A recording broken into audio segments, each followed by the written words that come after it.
Hello, and welcome to Red Devils Roundup on the Balls Out podcast. And we're doing something a little bit different. We're going to do a bit of a player profile, stat profile on Matheus Cunha.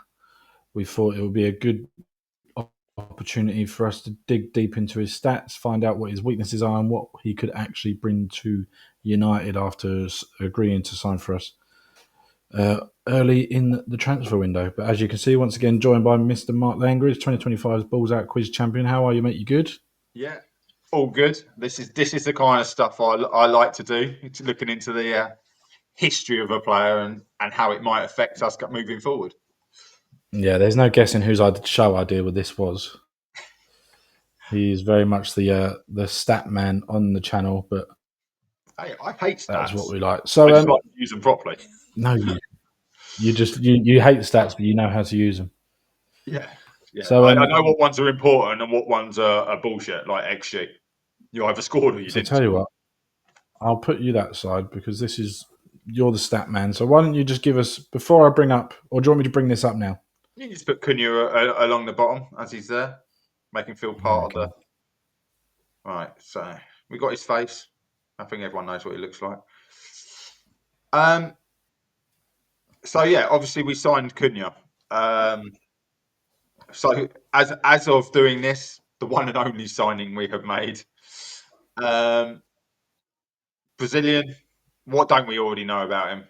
Obviously, we know we got him from Wolves. We know he had a good season last year. Yeah, but I wanted to start with like a bit of history of where he's been and why he may have been the reason we went for him. So obviously, he started in Brazil, like normal. Grew up on the streets. Played for a local boyhood club. I'm not even going to try and pronounce half of them. The Cortibia, Coritiba. I did not do Portuguese, or Puerto Rican to be able to pronounce them. Uh, Before he moved to Sion in Switzerland, which is a bit of a Mm, odd move, which I yeah. quite liked. That said, for basically, someone offered him a contract and he took it. He didn't go, I want to go play. In my eyes, that's not going and playing in Europe. I don't know what you think, Nathan, but Switzerland's not really known for its out and out. It's not in the top five European leagues as far as we're aware. Scandinavia, No. that sort of like up there. It's not a part of the world that we really pay attention to in Premier League. I know a lot of Premier League supporters are a bit blinkered in how they see football. There are other leagues out there, but the idea of a player leaving Brazil, leaving his boyhood town club, like you say, playing football in the favelas and all that sort of thing, to leave his country to go and play in Switzerland. Obviously, a deal that he thought or hoped at the time would lead on to what he is today, which is you know effectively a Manchester Well, United player. his career has done this. Mm. Maybe not, maybe more like this. Yeah, maybe not skyrocketed, but he's Not a he's made. skyrocketed, but he's changed a lot in. So he's come up for the change in football. What I'd like to say, he was born in '99. Yeah, where Mm. everyone was still playing 4-4-2. Even the Brazilian national team was a 4-4-2 or 4-4-1-1 with because they played the drop off striker. But he went from Sion in Switzerland to Hertha Berlin, I believe it was. It was definitely one of the Herthas in Germany. I just put Hertha. Bundesliga, This yeah. is my own mistake. Okay, so I apologise if I got the wrong one. Which that is a big move. Switzerland to Germany, to one He's of now the. got eyes on him. Yeah, he done enough to get eyes on him. It was all through his career, as his stats above on screen show. He's averaged around 1 in 2, 1 in 3. That's either goals or an assist in every 3 games. Hmm. But to get to Hertha, which, like you say, is bottom mid. So what would be Hertha for us in the Premier League? You'd be saying Wolves. Okay, Funny enough. funny enough. He then went to RB Leipzig. And anyone who Big knows move. that is a team you want to develop at in those leagues. Okay, RB Leipzig, well, any of the Red Bull teams have just got superb coaching ability. You know, Mm. Mane, Haaland, the list is endless of good players. Currently going to Liverpool, you got is it Sesko? Sesko, is that how pronounced? I'm sure it is. Sheshko, yeah. He's going, and he's through the RB group. So you're saying now I've hit sort of your Tottenham in those leagues. I'm still on him, Atletico Madrid, and that's not an easy team to get picked up by. Now, Yeah. Madrid, he was always going to learn one other trait. If he's learned ability and how to do it at RB Leipzig, what was he going to learn playing for Diego Simeone? He's going to work ethic. Yeah, Yeah. My least favourite manager in the world. he can learn how to be an absolute arse, which Mm. you're aware of is what I worry about with him. Yeah. But he learns to work hard. He's got to run 100 metres every time because they defend from one byline to the other. That's what they do Yeah. at Atletico Madrid. They will run you off the pitch and technically run straight over you physically. So that brings us to 2021. He's done 2 years at Atletico Madrid, bit part player. And that's no real surprise because look at the players they've had then up front. They brought in, obviously, oh God, it's gone blank. What's the one who went? João Felix came in around the same time. You already had the former great French striker. You had Diego Costa. There was a lot of players there, and he played a solid 4-3-3 formation, which didn't necessarily suit Cunha. He's not a wide forward. So then Wolves come in 2023, and 285 appearances for Wolves in total. Sorry, 285 clearances across the board. Sorry, 80 something for Wolves, but 285 across the board. Scoring 80 goals and 35 assists. So what's that? That's 115 involvements in 285 games. So, like I say, around just below the 1 in 2 mark. Okay. Now, just for a bit of context, because I do like my context. There's no point me saying some of this stuff. We're looking at Brian Mbeumo to come in with him. Okay. He has played 136 Premier League games. He's played a lot more games at lower level. Let's just look at the Premier League games as you've got those stats in front of you there, which basically say there's a goal involvement 1 in 2, 82 games, 39 goals involvements. Yeah.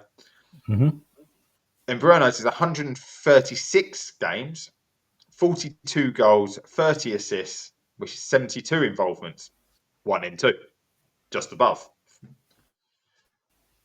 We've got the mighty Bruno. This is why everyone rates Bruno super high, right? 621 games, 185 goals, 154 assists, 139 involvements. So all in all, what's that equate to? 1 in 2. Okay. So without a striker, we have 3 players in the potential lineup. Okay, that can basically score or assist every game. So this is why we've gone for him. But he's only recently become the number 10. So he only became a number 10 season before last at Wolves. If our listeners have listened to his interview on MUTV, he talks about how I think it was Lopetegui. Was it Lopetegui that No, who was? Oh, it's the English manager, wasn't it? It's not Lopetegui. It's he was before. Who's the English manager of Wolves? But got sacked. Gary O'Neill. Gary O'Neill. Gary O'Neill gave him the freedom. He gave him a free role. Yeah. And it's amazing when you cut that restraints off of a player, they go through the roof.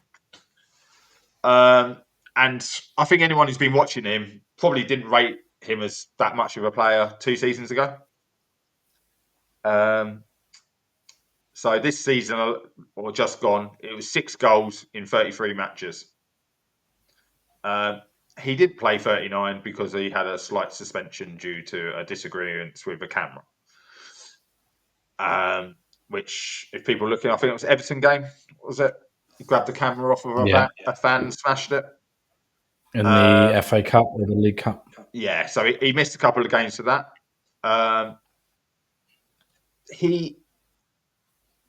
This is one of the stats I don't really like, but I'd have to bring it in. Percentiles. Basically, it's just a fancy way of saying he's one of the top 10 players in the Premier League in his position doing one specific thing. You know, you might be the 97th percentile for assists, but you might be the 10th percentile for passing accuracy. Mm-hmm. You know what I mean? It's like more passes you make, the more you can move up in one stat than others. Yeah, if you're looking at his passing aspect of the game, he makes about 32 passes a game, which is about 10 less than Bruno. But his accuracy is 78% across last season. So he doesn't give the ball away that much. And he sets up, as I was saying, or creates 2 chances a game on average, 1.97. And that is, you should score. So that's, I found someone at the back post, have they put it over? That sounds great, doesn't it, on paper? But Nate, what have we said about creating chances for Manchester United? Someone's got to be on the end of it. Non-existent. Yeah. So again, you can see why he's been brought in. This is actually finding someone's feet with that chance, where I say a real shooting chance is one shot, or maybe one touch and a shot, that kind of finish. That's what he's good at. His expected assists is only 0.27 though, which I find really low. For something where they work out he's just below the 1.2, so he's more likely to score than he is assist. But those stats tell you something different. But mine are based across his career, where he's now going back into a system where he's not free to play. It's going to be very structured. There'll be freedom within a small section, and then maybe over here in a section, or Bruno. But you have to one here. You can't be doing this or this.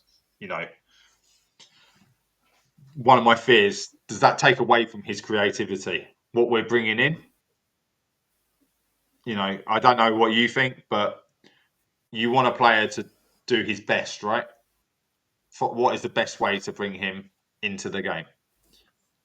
If there's a plan that Ruben's got where it's a case of he's going to be moving Cunha into that 10 role, and we might end up seeing the false 9 and ended up Cunha being like the main man. But then you look at it like he's not going to be looking at Mbeumo as such, and Bruno we've been talking about moving back. It's going to be interesting to see if the Mbeumo deal comes off, and obviously Bruno is staying. It's got the main interest is going to be how we line up on that first game against Arsenal with those 3, and if we even have a Højlund or a Xerxes up there as well, because we saw in the middle of last sort of season Xerxes sort of almost thriving in that 10 role. Just behind Højlund, and then we also started seeing a bit of a resurgence from Mason Mount. What's going to happen with Mason Mount if, you know, So unless this is all about just building depth, if we're starting to build a squad around a sort of front three of Bruno and Buemo and Cunha, and then you're using all those other players as sort of filler teams for the cups. I know it's a season too late, but we could have really done with that in the Europa League last year. That's for sure. Absolutely, I couldn't agree with you more. So basically, what you're saying is something I've alluded to before, where we need a fluid front three. So no one has a set position. You know, Yeah. and Bruno will probably stick to the right. Cunha will probably stick to the left or centre, and then they either come into the centre and go back out. Like you said, Bruno could play a false nine. Now, these are all players who do like to create goals. And if they're moving around that much, no one's bloody going to be in there to put it away. And Bruno was used to an Ivan Toney or the likes of that. Cunha, big target man up front, in the Mexican, whose name I can't think of his name right now. Bruno, he's always had a target man that's been solid up until the last 2 seasons. Yeah. So if we had that dream front line, an Osman, Gyökeres, I don't know, a Cavani, a Zlatan Ibrahimovic, people of that caliber. These Or even guys, a Tony, I would take. yeah, I'd bring Tony back, and I think imagine if you got him back dirt cheap to work with Bruno when they already had that link up ability. So one of the main things Cunha doesn't do, and I found this I was really surprised at this. In 33 games, how many shots do you think he had to score that many goals? 10. He scored 20 goals or assisted. Last season? It was like 15 goals. You have to put it to last season's stats again. Oh, there you go. 15 goals. So he actually had 75 shots to get 15 goals. That's not Yeah. many at all. When you break it No. down, that's not many. So out of the 75, 41 are on target and 15 went in. So when he hits the target, it's a 1 in 2 chance it's going in. That means he hits corners. And either a keeper pulls off a Yeah. good save. And if you look back at his goals, I can certainly remember, he scores bangers. He whips them in far post, curlers. He likes an Anthony cut in and curl one, but he tends to hit the target. And hopefully he does for Man United like Anthony did for Betis. It's that kind of thing. So he's averaging about 2.5 shots a game and scoring or assisting a goal every 2 games, which is what we need. 15 goals. Do you know that had him in right at the top there with the golden boots? That's what most people Yeah. won't look at. How many people, what the golden boots were. He was on the 98th percentile for his XG. So how many shots he has expected to score. So basically, if the ball came in on his right foot, he put it in the net. Came in on his left, he hit the target. But he very rarely missed the target.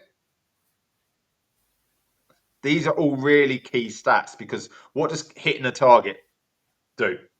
So keeper saves it, you got a rebound, don't you? Yeah. And I believe the players we're looking to bring in is to fill the box with numbers.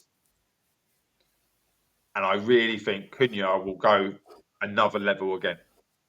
He's reached his top now. I said about he was doing this kind of traction and he's shot up to us now. We might have shot down to Yeah. the league, but in general, in clubs, the only club he will go to, if it's not us, is a Real Madrid. Or Yeah, we hope so. if we fall off, it will be I don't think he goes to another Premier League team. You don't tend to get someone No. leave Man United to another Premier League team. So, not in their prime anyway. not in their prime. Tevez Tevez? probably one exception, and we all know what we think about him. Come on, the angry Ginge, Yeah. absolutely smashed him. So yeah, I'm So loving the on your idea of putting him stats, in, and his temperament yeah. is better than I give him credit for. Mm. I would like to cover off I can't think who it was on TalkSport that alluded to him. Oh no, it was Barada, wasn't it? And TalkSport made a big deal out of it. That seems to think he was the next Eric Cantona. Cunha is not Yeah. going to be the next Eric Cantona, but I can understand what they're saying about him. Looking at his background, he has a temper and he can take it to the line, and somehow he doesn't go over it. You know, we've Yeah. looked at Casemiro in the past, the Fulham game where he grabs the shirt and everyone thought he grabbed him around the thing. Hopefully, that's the one fear is when he goes to Manchester United, or now he is at Manchester United, not officially yet, but when he's held that shirt up and walked on Old Trafford the week after next, as of filming this, I believe it will be, he doesn't feel the weight of the shirt.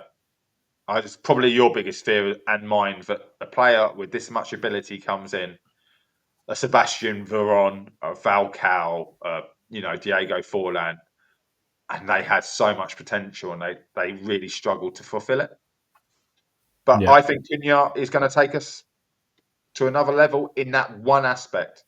But one player doesn't make a team. And I would love to hear what other people think about anything I might have missed about Cunha.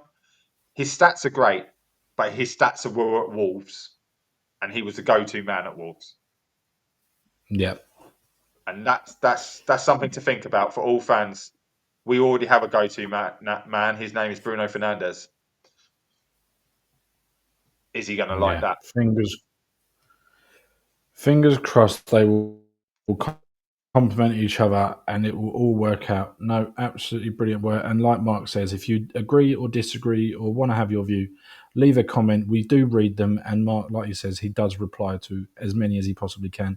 So yeah, let us know what you think and check out our socials to keep up with all our shows coming up.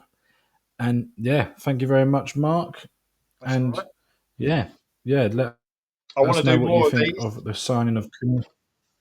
I want Yeah, to do if you more. want We need different more signings. players, yeah, we need more signings. But if there's any players from previous seasons you want to talk about, just leave a comment, and I'm sure Mark can do some digging, and we'll bring you a little stat attack pack on any particular player. But for now, thank you very much, and we will see you soon.